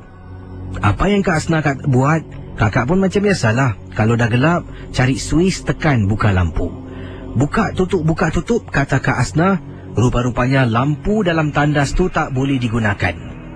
Jadi apa nak buat, nak kena bersihkan. Kakak pun buka pintu, taruh troli dekat sana, kata Kak Asna, sebab nak ambil cahaya dari koridor tingkat 4 tu masuk ke dalam, sekurang-kurangnya ada sedikit cahaya lampu. Jadi Kak Asna mulalah curahkan sabun, bersihkan mop lantai. Tiba-tiba dengar bunyi gedebung-gedebung, macam ada benda dalam tandas, salah satu cubicle dalam tandas yang kakak nak bersihkan. Jadi kakak hairan, kucing ke tikus ke? Kakak pun jalan dengan memegang berus. Jalan sampai kubikel paling hujung. Pintu tandas semua tutup kisi. Memang macam tu. Ya, pintunya memang secara otomatik akan tutup. Kakak tolak tandas paling hujung kisi. Yang kakak bersihkan tandas perempuan. Dalam tandas perempuan kisi paham-paham je lah, ada tempat buang lampin wanita. Kata Kak Asna, bila tolak kisi, alangkah terperanjatnya. Kakak nampak kisi, ada benda ni macam manusia sedang duduk menyangkung, tapi wajah dan badannya memandang ke dalam. Kakak nampak belakangnya saja. Dia sedang lakukan sesuatu yang kakak rasa mungkin sedang mengambil sesuatu, hisap sesuatu daripada lampin wanita yang bertaburan di atas lantai. Bila kakak nampak, Casey, kata Kak Asna, tika itu dia bilang saya lah di expo, kakak terus keluar, tinggalkan troli, turun bawah, minta tolong guard. Adalah seorang guard ni lelaki Cina dari China. Cakap dia tak faham. Kakak kata minta teman. Akhirnya setelah lebih kurang 20 minit kakak berbual, barulah dia faham apa kakak nak. Dia pun temankan kakak naik atas. Sampai atas, kakak jalan. Dia cuba buka lampu pun tak boleh. Kakak terus ambil air, siram, basuh sikit lebih kurang, kemudian ambil berus tu, simpan balik dalam troli. Bila nak tarik troli keluar, Casey, Chinaman ni, Casey, dia ternampak, dia tanya kakak, dia cakap dalam bahasa Mandarin. Kakak faham. Dia tanya, apa benda tu kat dalam tandas? Kakak nampak benda tu jenguk. Mulutnya, Casey, macam penuh dengan darah kotor. Kakak terus tarik troli, keluar, lari dengan dia, Casey. Dia lari lagi laju dari kakak, kata Kak Asna. Sampai dekat lift picit, kami berdua turun lift. Kakak tak berani, Casey, nak bersihkan bangunan tu lagi. Keesokan hari kakak beritahu supervisor apa yang berlaku. Tapi dia tak percaya. Kakak kena marah sebab ada beberapa tandas yang belum kakak bersihkan, kata Kak Asna. Itulah pengalaman tak dapat dilupakan. Dalam tandas wanita, nampak makhluk mungkin Cik Pun. Berkarya 897 FM. Berikut ini akan saya terus ketengahkan satu peristiwa pengalaman, dan kisah ini berlaku di salah sebuah estate perumahan di kawasan Tampines. Kisah ini dikirimkan daripada Encik Syahid berkongsi peristiwa. Kata Encik Syahid, beliau pernah waktu itu pada 11 lebih malam. Sebenarnya dalam perjalanan nak pulang ke rumah. Jadi saya dah memang on the way nak balik ni, tiba-tiba dapat panggilan dari teman saya. Katanya nak ajaklah duduk minum kopi sekejap. Jadi dah lama tak jumpa teman saya duduk simbang. Bila di kedai kopi, kami cerita tentang hantu lah. Cerita tentang pengalaman dengan MJ12 dan sebagainya. Jadi kata Encik Syahid, hampir-hampir nak dekat pukul 1 pagi. Bila tengok jam dah 1 pagi tu, barulah saya kata pada teman saya, nak baliklah, dah lambat. Jadi 3 orang teman saya masih berada di kedai kopi, sedang duduk berbual. Saya pulang ke rumah. Dalam perjalanan menunggang motosikal, terfikirlah awal tadi, teman-teman saya menceritakan tentang pengalaman masing-masing. Dan saya katakan pada diri saya, dalam hati saya ni mengatakan tak pernah pun nampak hantu. Adakah mungkin teman-teman saya tu berbohong? Jadi tak apalah, saya pun menunggang. Dalam perjalanan ni, hati saya tiba-tiba rasa macam tak sedap, macam ada sesuatu yang tak kena. Mula saya rasa resah bila berhenti saja di tempat traffic light ataupun di tempat lampu isyarat ni. Saya setiap kali akan toleh ke belakang, seolah-olah ada benda ikut saya dari belakang. Betul, Casey, menyeramkan. Seolah-olah bila saya menunggang motosikal, macam ada benda lari kejar saya dari belakang. Macam itulah saya rasakan. Akhirnya sampai di rumah saya di kawasan Tampines. Saya letakkan motosikal di tempat letak motosikal lah, di multi-story car park. Dan nasib baiklah tempat letak motosikal selalunya lazimnya ni di lantai 1. Jadi setelah tu saya pun buka helmet, saya jalan kaki nak pulang, nak turun nak terus pergi ke kolong blok rumah saya. Jadi kata Encik Syahid, dalam perjalanan saya terperasan ada seorang wanita ni berada betul-betul dekat kolong blok, sedang berjalan saya rasa menuju ke arah lift lah, mungkin nak naik lift dengan saya. Tapi wanita ni jalan, kakinya diseret-seret, Casey. Saya tengok, saya pada mulanya hanya perasan seorang wanita dari jauh jalan, kakinya seret-seret. Mungkin penduduk yang tinggal sama blok dengan saya, tapi saya tak kenal. Tak apalah, saya jalan terus. Bila jalan sampai dekat lift lobby, saya pun katanya di sinilah mengharap dapat tersempat dengan wanita tadi, sebab dia jalan ke arah yang sama. Tapi bila saya sampai, wanita itu tidak kelihatan. Saya pun rasa hairan, kata Encik Syahid. Jadi saya pun tekan lift pun turun ke bawah, pintu lift terbuka. Yang buat saya terperanjat, Casey, bila saya masuk dalam nak tutup pintu lift, wanita tu sedang berdiri tempat saya berdiri awal tadi, betul-betul seolah-olah di belakang saya. Casey, bila saya nampak wanita yang seret-seret kaki tu berdiri, dia tenung saya lama, Casey. Lama sangat saya pun rasa tak sedap hati teringat kisah-kisah pengalaman teman saya yang berkongsi tentang Cik Pun ataupun kakak cantik.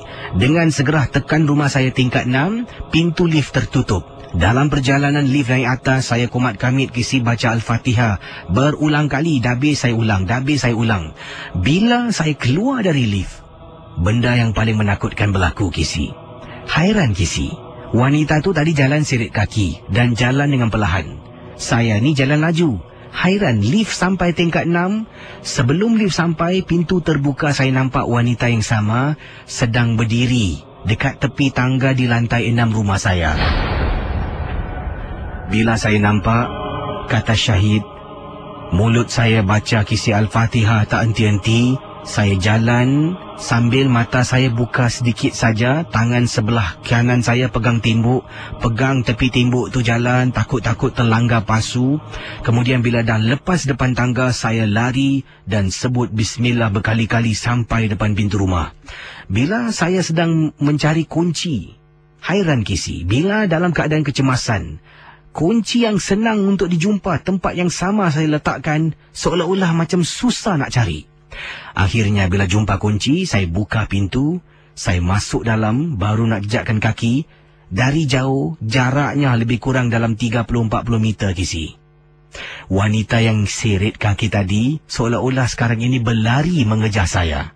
Saya masuk dalam, terus tutup pintu, tak sempat nak tutup pintu besi. Kemudian saya tercungap-cungap ketakutan. Benda tu hentak pintu saya beberapa kali. Kisi, perkara yang sama saya pernah ceritakan kepada mak mentua saya. Dia mengatakan dekat blok saya ni ada orang pelihara Pontianak. Bila saya dengar, saya terkejut. Saya tanya, mana mak tahu? Dia kata ada jiran ceritakan pada dia. Mungkin yang kejar saya pada malam tersebut adalah Cik Pun ataupun kakak cantik. Saya ingin ketengahkan satu peristiwa pengalaman seterusnya. Ini adalah kisah yang dialami di salah sebuah estet perumahan, di salah sebuah blok di kawasan Bedok. Daripada Hashimah berkongsi pengalaman. Katanya, apa khabar kisi pendengar MJ12? Kalau selalunya para pendengar kita dengar anak-anak remaja buat benda-benda yang mungkin tak boleh dilakukan. Ya, kali ini Kak Hashimah mengaku beliau telah pun melakukan sesuatu kerana curiga dan ingin tahu. Kata Kak Hashimah, sebenarnya ada seorang teman telah pun memberi saya sesuatu. Dia kata kalau nak panggil makhluk Cik Pun datang kat rumah, harus gunakan, dia panggil sikat kutu. Sikat kutu bukan satu tapi dua. Dua sikat kutu tu harus digeselkan antara satu sama lain, akan menghasilkan satu bunyi macam kerikan. Krek, krek, krek. Ini kata Kak Hashimah lah. Jadi para pendengar, kemudian pada saat itu juga harus sambil menggeselkan sikat kutu, kedua-dua sikat kutu tu harus menyebut bacaan berikut ini. Wahai perempuan mati beranak, aku seru jelmalah di kau. Dan lain-lain saya tak nak bacakan. Aku panggil engkau datang. Yang terakhirlah aku panggil engkau datang. Datanglah engkau di hadapanku. Kata Kak Hashimah, saya buat apa yang teman saya cakap. Casey dekat tingkap Casey. Teman saya ada di rumah, datang bermalam di rumah saya.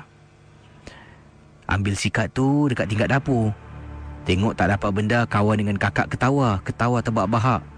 Dia kata kakak kena tipu, dia tipu kakak. Padahal benda tu betul. Jadi kakak pun letaklah sikat tu atas meja, menterah tu atas meja. Kami masuk bilik, kemudian kami menonton TV. Sambil katanya menonton TV, cakaplah berkongsi pengalaman. Kawan kakak ni suka datang rumah. Kadang-kadang pada hujung minggu dia akan lipat dengan kakak. Maklumlah Casey, katanya di sini suami kakak pun dah berpisah dengan kakak seorang ibu tunggal, dan anak kakak pun dah dewasa besar panjang. Jadi teman sahabat kakak lah, sahabat rapat inilah yang sentiasa menemani kakak. Waktu malam Casey, ketika kami sedang menonton sampai terlelap-lelap, ketika separuh tidur, separuh bangun. Macam pejam mata, buka mata, pejam mata, buka mata. Kakak dengar sesuatu. Kakak keluarlah dari bilik kakak nak ke dapur untuk ambil air sambil nak tengok apa yang berlaku. Sekali kakak tengok dekat tingkap dapur Kisi, macam ada kepala yang sedang memerhatikan kakak. Makin dekat Kisi, ada orang dekat depan tingkap Kisi. Kakak sampaikan terkejut dan terperanjat kata akak kita ni. Dan terus akak lari masuk ke dalam bilik, kejutkan kawan. Kawan bangun jenguk, dah tak ada benda tu. Ingatkan dah tak ada, masuk bilik. Bila kakak masuk bilik, teman kakak terjegat depan pintu bilik, tak boleh bergerak. Masuk cepat. Kisi, teman kakak tunjuk kat tingkap. Kat tingkap. Tutup tingkap. Kisi, benda tu ada kat tingkap Kisi. Kakak menyesal panggil benda tu. Setelah kejadian malam itu, dia berliga-liga luar rumah, luar tingkap berkali-kali. Nak masuk dalam mungkin tak boleh. Tak tahu kenapa Kisi. Kakak yang menyesal cari naas, baca mentera, ikut cakap kawan, sampai kena ganggu tak henti-henti. Itulah pengalaman kakak. Terima kasih. Selamat tengah malam. Dari akak yang katanya kisah berlaku di salah sebuah estet perumahan di Bedok. Yang ini daripada Cik Rosnah. Katanya, apa khabar Kisi? Khabar baik Cik Rosnah. Terima kasih kerana Cik Rosnah kirimkan SMS pada saya ni. Cik Rosnah ingin bercerita sesuatu. Tempoh hari anak Cik Rosnah ada telefon dan dia mengatakan malam semalam, tempoh hari iaitu malam semalam waktu itulah dia mengatakan di tingkap dapur rumahnya terdapat seekor burung hantu. Kalau burung gagak ke dekat tingkap dapur, burung terkukur ke, burung tiung ke, kata Cik Rosnah ni, makcik fahamlah. Tapi burung hantu Kisi. Jadi tanya pada suami. Suami mengatakan, kalau ada burung hantu, adalah sidik tu. Jadi saya ni pun sebenarnya tak faham kata suami. Saya tanya, sidik tu apa? Pontianak lah. Bila suami cakap macam tu, saya kata abang ni orang cakap betul-betul main-main pula. Suami kata betul. Kalau ada burung hantu dekat dengan kawasan rumah kita, maksudnya Cik Kak tu ada. Dan berhati-hati, bila burung hantu tu terbang, Cik Kak akan datang. Jadi kemudian, waktu petangnya, anak saya telefon. Mak, datanya bapak mak. Kenapa tentang burung hantu, ada apa-apa tanda tak? Takkan saya nak cakap pada anak saya. Apa yang suami saya jelaskan pada saya pun tukar cerita. Tak ada apa-apa lah, jangan takut lah. Burung tu mungkin sesat singgah. Tak ada apa-apa, betul mak? Betul. Bapak kau cakap tak ada apa-apa. Okey. Jadi saya rasa khawatir Kisi. Apa saya buat? Kata Cik Rosnah. Baik betul Cik Rosnah ni Hari tu, sebelum waktu malam tu, saya kata pada suami, bang, hari ni saya nak tidur rumah anak boleh tak? Kenapa? Ngawak? Tak ada saja je bang. Okeylah, suami izinkan. Saya baru pergilah selepas isyak tu. Kata Cik Rosnah, saya pun ambillah beg saya, pergi ke rumah anak. Saya dah beritahu anak saya dah. Anak saya tinggal di salah sebuah blok di kawasan Pasiris. Jadi sampai rumah anak pun terperanjat nampak saya datang. Mak, kenapa tak bilang nak datang? Tak apalah, aku nak tidur sini. Jadi kata Cik Rosnah, okey. Bila malam tiba, dipendekkan cerita, semua orang dah tidur, saya seorang tak boleh tidur sebab saya yang dengar cerita suami. Sekejap-sekejap masuk dapur. Sekejap-sekejap masuk dapur. Akhirnya Kisi, 2:30 pagi. Tak ada apa-apa, saya kata. Suami aku ni berbohong lah. Saya pusing nak masuk balik dalam bilik. Saya dengar bunyi dekat dapur. Bunyi orang cakar. Tiba-tiba meremang bulu rumah Kisi. Pusing belakang, tak nampak muka, tak nampak badan, tapi nampak, kata Cik Rosnah, kain putih berkibaran dekat tingkat dapur. Astaghfirullahalazim, kata beliau. Saya terus jalan punya laju, masuk tidur dalam bilik, sampailah ke pagi Kisi. Bila nak bangun subuh tu, selalunya berani. Kali ni kejutkan anak, temankan pergi tanda sekali, sama-sama solat. Kata Cik Rosnah. Okey, itu dia Saudara bagaimana? Adakah benar kata suami Cik Rosnah ni, kalau ada burung hantu, disitulah ada kakak cantik? Itu dia. Saya rasa Cik Rosnah ni seorang ibu yang bagus lah, yang baik betul. Satu, dia tak nak menyusahkan anaknya lah. Dia kata tak apa, aku tak nak beritahu anak aku apa yang aku dengar dari suami. Jadi anak tanya, dia tak nak susahkan. Betul, sebagai seorang ibu tu dia fikir tak mempentingkan diri sendiri. Tak adalah, tak ada apa-apa. Yang kedua ni, dia sanggup pergi rumah anaknya hanya untuk memastikan tidak ada apa-apa berlaku di rumah anaknya. Bayangkan, seorang ibu melakukan, dia tahu mungkin cakaplah benar-benar ada cik pun ke macam tu. Dia tahu, tapi dia tetap pergi ke sana sebab tak nak apa-apa berlaku pada anak. Dan saya rasa ini adalah naluri lah yang ada pada setiap ibu. Saya tabik spring lah pada ibu-ibu yang ada sifat macam Cik Rosnah ni, yang memang mementingkan anak lah lebih daripada diri sendiri. Bagus. Yang ini pula daripada mana ni? Ini daripada Kak Juriah, kata Kak Juriah kongsi pengalaman. Casey, benda ini berlaku beberapa tahun yang lalu ketika Kak Juriah hamil anak yang pertama. Kisah ni memang menakutkan. Kakak dengan suami memang suka merayap waktu malam. Suami ada kenderaan, bila ada kenderaan ni pastinya nak ke sana sini senang.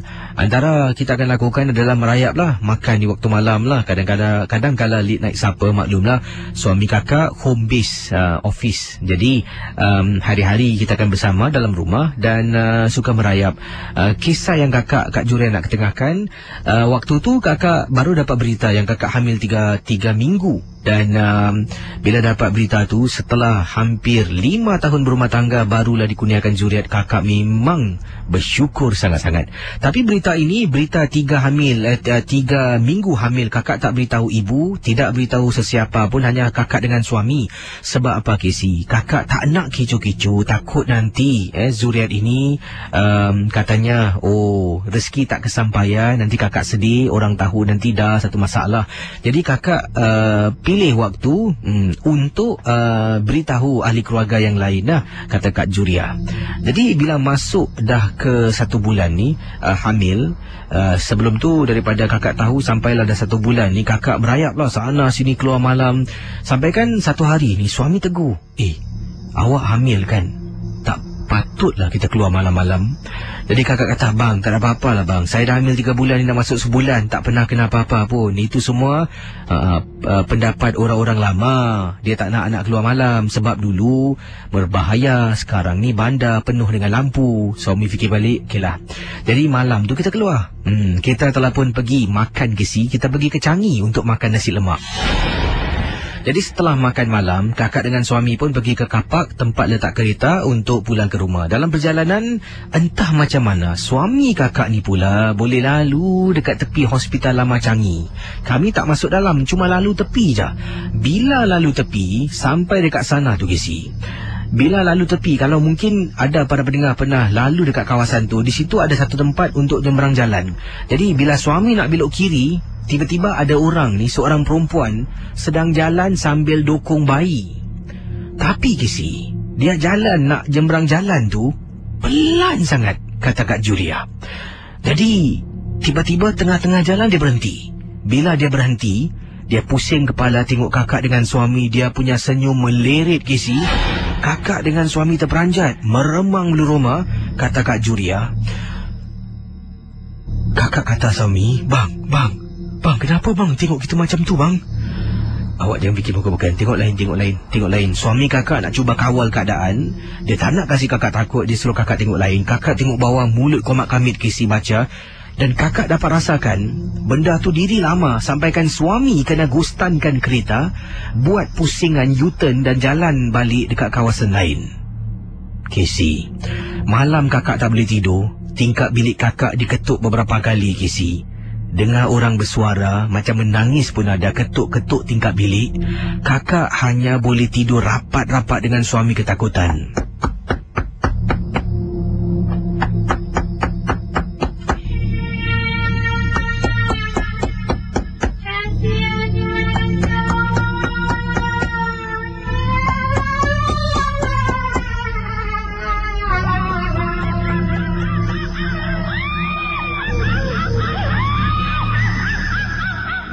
Dengar Ria 897. Selepas dengar ketukan, Kak Juriah kata malam tu juga kakak Juriah dengar bunyi suara perempuan mengilai.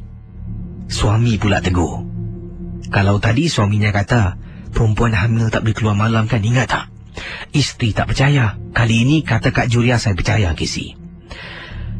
Mengikut kata orang-orang tua, kalau mengilainya dekat, benda tu jauh. Malam tu kakak dengar mengilainya jauh, benda tu dekat, Casey. Berikut ini akan saya bacakan kisah pengalaman dari Kak Zainab. Kak Zainab kirimkan email pada saya. Dan pengalaman Kak Zainab ini telah pun beliau teringatlah ketika satu boleh saya katakan tragedi yang berlaku pada zaman beliau ni sedang berdating lah bersama dengan pasangan bekas kekasihnya. Kata Kak Zainab sekarang dah berumah tangga dan ada 2 orang cahaya mata. Dan di sini Assalamualaikum warahmatullahi ta'ala wabarakatuh. Waalaikumsalam Kak Zainab. Apa khabar Casey? Saya sihat. Terima kasih kerana bertanya. Kakak ingin ketengahkan satu peristiwa. Tempoh hari Casey ada ceritakan datangnya kiriman daripada seorang pendengar berkaitan dengan salah sebuah jabanah jembatan bawah tanah yang dialami oleh salah seorang pendengar Ria yang berada di pantai East Coast. Bila kakak ingat kembali, ada kebenaran tentang kisah yang diceritakan oleh pendengar tersebut. Sebab perkara ini pernah berlaku pada kakak, kata Kak Zainab. Waktu itu kakak sedang berdating dengan seorang jejaka lah. Kenalan yang agak lama, masih anak dara lagi Casey. Katanya di sini sekarang dah berumah tangga, anak pun dah 2. Dan teringat kisah silam ni memang cukup menyedihkan, juga menyeramkan dan boleh membuat kakak marah. Kakak ni sebenarnya ada masalah dengan teman lelaki kakak pada ketika itu. Dia ni mat motor, menunggang motosikal. Kami ni keluar. Dan apabila kakak mengajak dia untuk berbincang tentang masalah yang kita alami inilah, masalah pribadi, masalah perhubungan sebagai sepasang kekasih, kakak pun mengajak dia pergi ke pantai East Coast. Sampai sana, kakak tegurlah kerana dia bermain kayu tiga dan berita ini bukan kakak tahu tetapi disampaikan oleh seorang teman kakak. Jadi kakak ingin menegur kenapa dia lakukan sedemikian. Biasalah, orang lelaki kalau dah salah mesti melenting. Jadi kata Kak Zainab, akhirnya kami bergaduh, bertekak tinggi suara. Yang paling tak sedap Casey, kakak berada di pantai East Coast. Casey nak tahu tak? Pukul 1:30 pagi. Sampaikan dia dah bingit, dah marah dengan kakak. Dia boleh angkat kaki jalan tinggalkan kakak seorang diri di pantai East Coast ketika itu, kata Kak Zainab. Dan kakak rasa terperanjat. Teman lelaki kakak yang dah pun bersama kakak 2 tahun sanggup melakukan kerja sedemikian rupa. Bila dia tinggalkan kakak, kakak duduk agak lama. Kakak duduk di tepi pantai sampai sekitar 3:45 baru kakak angkat kaki jalan nak pulang ke rumah. Dan dalam hati, inilah kali terakhir kakak akan jumpa dia dan tidak ingin berbual dengan dia sebab dia bukan lelaki yang sebenar. Jadi kata Kak Zainab, bila kakak nak pulang tu, kakak terpinga-pinga mana nak jalan Casey. Kakak ikut rentak kaki. Kaki kakak jalan terus, kakak ikut jalan terus. Kemudian sampai dekat satu sudut, dari jauh ternampak ada jabanah jembatan bawah tanah. Kakak pun menghampiri jembatan tersebut. Bila sampai dekat depan tu Casey, boleh bau Casey. Bau bunga melati memang cukup kuat. Bila bau wangi dah kuat meremang bulu rumah, kakak pun naik segan nak turun. Oleh kerana kakak perlu pulang sebab nanti ibu dengan ayah khawatir, kata Kak Zainab, kakak pun turun ke bawah. Turun menggunakan jabanah tersebut. Sampai di bawah, kakak ternampak dekat tepi tembok ada seorang wanita sedang duduk menyangkung. Dalam hati, malam-malam macam ni ada juga orang minta sedekah dekat bawah jabatan ni. Jadi kata Kak Zainab, kakak pun teruskanlah perjalanan. Semakin dekat kakak menghampiri orang perempuan yang duduk menyangkung tu, semakin tak sedap rasa hati, semakin takut dibuatnya.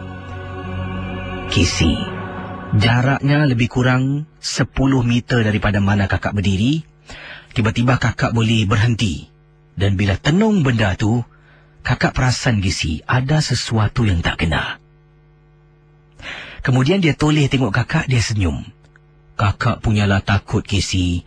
Kakak pusing ke belakang, naik balik